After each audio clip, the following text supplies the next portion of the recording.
एक समय में हमारी दुनिया में डायनासोर का राज था। वे चलते थे जहां हम चल रहे हैं, इसी हवा में सांसें ली, इसी धरती पर लड़ाइयां लड़ी। इन दैत्यकार बड़ी विचित्र डायनासोर ने करीब 14 करोड़ सालों तक इस धरती पर राज किया।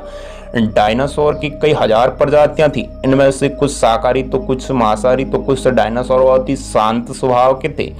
वहीं कुछ डायनासोर बहुत ही हिंसक और खतरनाक थे। उस समय के सबसे सफल जीव थे, लेकिन फिर अचानक ऐसा क्या हुआ? आखिर वह कौन सी घटना थी जिसने इसका नामो निशान ही मिटा दिया?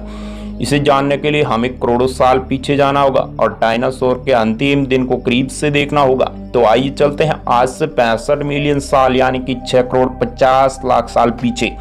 आज से करीब 6.5 करोड़ साल पहले धरती पर मौसम सामान्य था। चारों ओर सूरज की रोशनी बिखरी हुई थी, लंबे लंबे पेड़ों से टकराती समुद्र की ठंडी हवाएं और चारों तरफ डायनासोर के चिल्लाने चिंगाड़ने की आवाजें। जब ये सारी डायनासोर प्रजाति बड़े ही आराम से धरती पर अपना जीवन बिता रही थी, तब 10 करोड़ साल पहले ही इनकी किस्मत लिखी जा चुकी थी।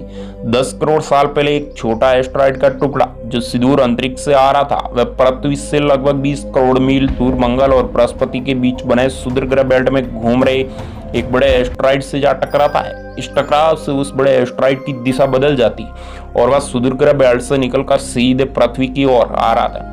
22,000 मील प्रति घंटे की रफ्तार से बढ़ने लगता है। जब यह एस्टेरॉयड पृथ्वी से 3,84,000 किलोमीटर की दूरी पर था, तब धरती से शायद डायनासोर का अंत ना होता यदि यह एस्टेरॉयड पृथ्वी से उपग्रह चांद से टकराता। लेकिन नीति को कुछ और ही मंजूर था, इसीलिए यह बड़ा एस्टेरॉयड चांद के बहुत नजदीक से गुजर गया। 40 किलोमीटर की व्यास वाला 2 ट्रिलियन मीट्रिक टन का यह एस्टेरॉयड प्रत्येक सेकंड के साथ साथ धरती के करीब बढ़ता जा रहा था। यह एस्टेरॉयड पृथ्वी के वातावरण के संपर्क में आया तो इसकी रफ्तार एकाएक 70,000 किलोमीटर प्रति घंटा हो गई। पृथ्वी के वायुमंडल में गूंजते ही घर्षण की वजह से एक भयानक आग के गोले में बदल गया। ये इतनी रफ्तार से धरती की ओर बढ़ रहा था कि सिर्फ 4 मिनट में इसने अंटार्कटिका ओशियन को पार कर लिया। इसकी चमक इतनी अधिक थी कि धरती पर टकराने से पहले ही हजारों जीव आग के इस देखते गोले को देखकर पूरी तरह अंधे हो चुके थे। ये जीव उस उल्का को देख नहीं पा रहे थे, लेकिन उसकी भयानक गर्मी को महसूस कर रहे थे। कुछ क्षण में यह एस्टेरॉयड मैक्सिको की खाड़ी के पास जमीन से टकराता है और लगभग 35,000 डिग्री सेल्सियस की ऊर्जा वाला एक भयंकर विस्फोट होता है। इस टकराव का विस्फोट लगभग 10 हाइड्रोजन बम के विस्फोट के बराबर था। इसको इतना शक्तिशाली था कि इसकी टकराते ही धरती की लाखों टन धातु अंतरिक्ष में चली गई। टकराव वाली जगह पर 180 किलोमीटर चौड़ा और 20 किलोमीटर गहरा गड्ढा बन गया। विस्फोट के कारण गड्ढे का सारा मेटल पत्थर आसमान में धूल के बड़े बादल में बदल गए। 16 मिनट 40 सेकंड बाद जब जमीनी टकराव की वजह से धरती के अंदर चारों ओर 11.1 तीव्रता की भूकंपीय तरंगें उठने लगी।